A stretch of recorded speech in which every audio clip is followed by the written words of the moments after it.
Question numéro 18.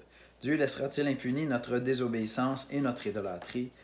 Eh bien non, tout péché s'oppose à la souveraineté, à la sainteté, à la bonté de Dieu et à sa juste loi.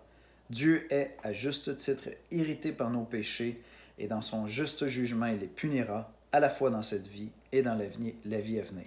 Alors évidemment, la conversation ou la question qui nous est souvent posée ou l'affirmation qui est faite, c'est que Dieu serait trop bon pour se résoudre à condamner qui que ce soit. Notre culture, les gens dans notre culture se méprennent, mélangent la notion de bonté et de justice comme si la bonté surpassait toute idée de justice. Et donc, si Dieu exerçait la justice, cela remettrait en question sa bonté.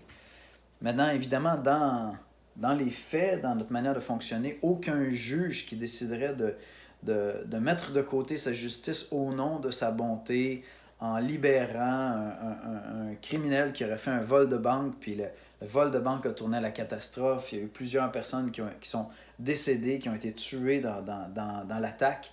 Et le juge, au nom de sa bonté, met de côté sa justice, libère tout le monde. Personne ne va trouver ça comme acceptable. Puis on vit dans une société, alors cet individu-là va être libéré dans cette société-là sans que la justice soit jamais opérée. Mais je ne sais pas exactement pourquoi on se dit Dieu est au-dessus de ça.